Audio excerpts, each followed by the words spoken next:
Hi all, welcome back to Mommy's Gusto.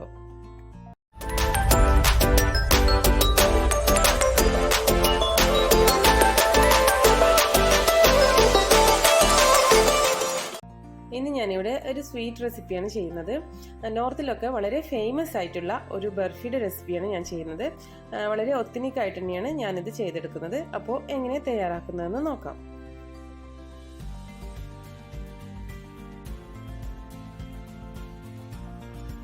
അപ്പോൾ ഈ സ്വീറ്റിന് വേണ്ടിയിട്ടുള്ളൊരു പ്രധാന ഇൻഗ്രീഡിയൻ്റ് എന്ന് പറയുന്നത് ഇത് മാവയാണ്. അപ്പോൾ ഇത് നോർത്തിലൊക്കെയാണ് അവൈലബിൾ, നമ്മുടെ നാട്ടിലിത് കിട്ടുന്നില്ല. പക്ഷേ അത് എഴുതിയിട്ട് ഇത് ഇല്ലെങ്കിലും ഈ സ്വീറ്റ് ഉണ്ടാക്കാം. അതിന് ഇപ്പം കുറച്ച് പാൽപ്പൊടി അതേപോലെ കണ്ടൻസ് മിൽക്കൊക്കെ കൂടുതലായിട്ട് ചേർത്താൽ മതി. അപ്പോൾ നമുക്കിത് ഉണ്ടാക്കി തുടങ്ങാം. അതിനായിട്ട് ഞാനിവിടെ എടുത്തിരിക്കുന്നത് 1/2 കപ്പ് മിൽക്ക് പൗഡറാണ്.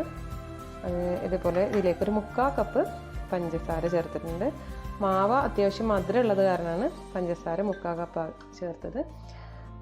അല്ലെങ്കിൽ ഇതിനേക്കാളും കൂടുതൽ പഞ്ചസാര ചേർക്കേണ്ടി വരും. പിന്നെ ഞാൻ എടുത്തിരിക്കുന്നത് ഒരു 1.5 കപ്പ് പാലാണ്. അപ്പോൾ പാൽ ഇതിലേക്ക് ഒഴിച്ചെടുക്കാം.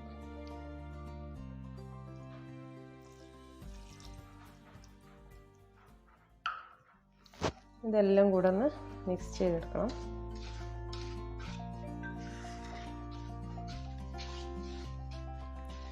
നന്നായി ഇതിൻ്റെ മിൽക്ക് പൗഡറൊക്കെ ലംസുകളൊന്നും ഇല്ലാണ്ട് നന്നായി കലക്കിയെടുത്തതിന് ശേഷം ഇത് ഫ്ലെയിമിലേക്ക് മാറ്റാം.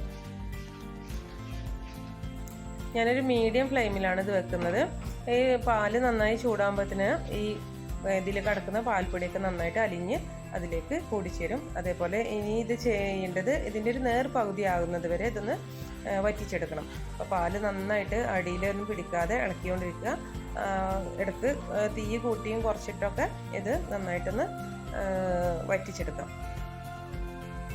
പാല് കുറുകി വരുമ്പോഴത്തേനും ഒരു പാനിലേക്ക് മാവ ചേർത്തിട്ട് ഇതൊന്ന് റെഡിയാക്കി എടുക്കാറുണ്ട്. അപ്പോൾ ഞാനിതിന് 2 കപ്പ് മാവയാണ് ചേർത്തിരിക്കുന്നത്. ഈ മാവയിൽ ഒരു കുറഞ്ഞൊരു തോതിൽ വെള്ളത്തിൻ്റെ ഒരു അംശം ഉണ്ടാവും. അപ്പോൾ ഈ വെള്ളം ഒന്ന് വറ്റിച്ചെടുക്കണം. അതിനായിട്ട് ഞാനിതൊന്ന് ഫ്ലെയിമിലേക്ക് മാറ്റുകയാണ്. ഇത് നന്നായിട്ട് ഇളക്കിക്കൊണ്ടിരിക്കണം. അപ്പോൾ ഇതിലേക്ക് ഇതിൻ്റെ കൂടെ തന്നെ പാലും ശ്രദ്ധിക്കണം. രണ്ടും അടിയിലൊന്നും പിടിക്കാതെ നന്നായിട്ട് ഇളക്കി കൊടുത്തുകൊണ്ടിരിക്കണം.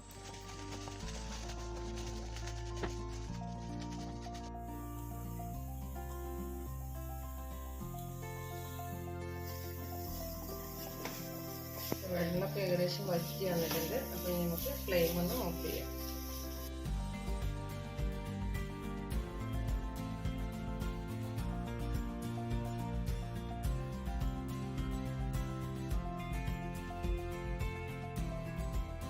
അപ്പോൾ പാലൊക്കെ നന്നായി തിളച്ച് വറ്റി ഏകദേശം ഒരു അതിൻ്റെ ഹാഫ് പാർട്ടായി വന്നിട്ടുണ്ട്. അപ്പോൾ നന്നായിട്ട് പാല് കുറുകിയിട്ടുണ്ട്. ഈ ഒരു സ്റ്റേജിലെത്തുമ്പോൾ നമ്മൾ നേരത്തെ തയ്യാറാക്കി വെച്ച മാവ് ഇതിനകത്തേക്ക് ചേർക്കാം.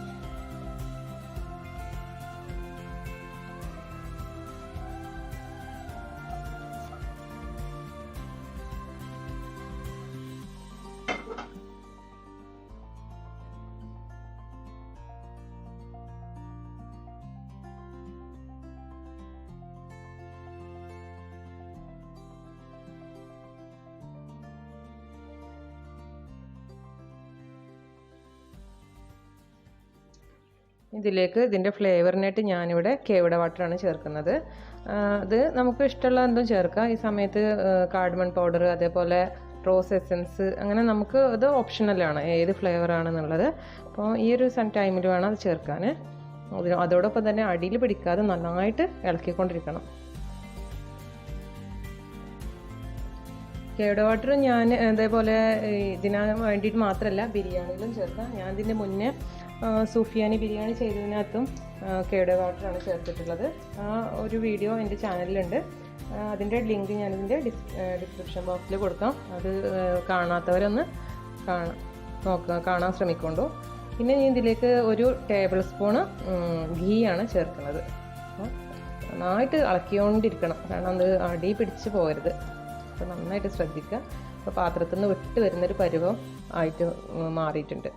ഒന്നുകൂടെ ഒന്ന് വറ്റിയതിന് ശേഷം നമുക്കിതൊന്ന് പുഡിംഗ് ട്രേയിലേക്ക് മാറ്റാം.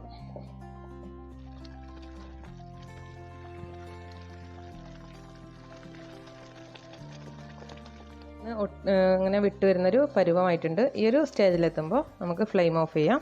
എന്നിട്ടൊരു പുഡിംഗ് ട്രേയിലേക്ക് മാറ്റിയിട്ട് തണുക്കാനായിട്ട് മാറ്റാം.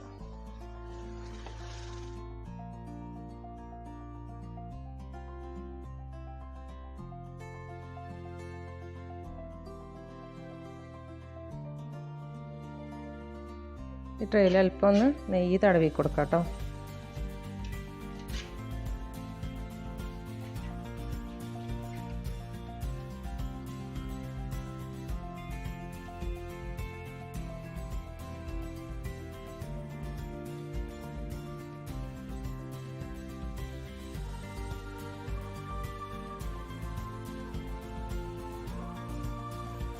അങ്ങനെ വളരെ ടേസ്റ്റി ആയിട്ടുള്ള ഈ സ്വീറ്റ്സ് ഇവിടെ തയ്യാറായിട്ടുണ്ട്.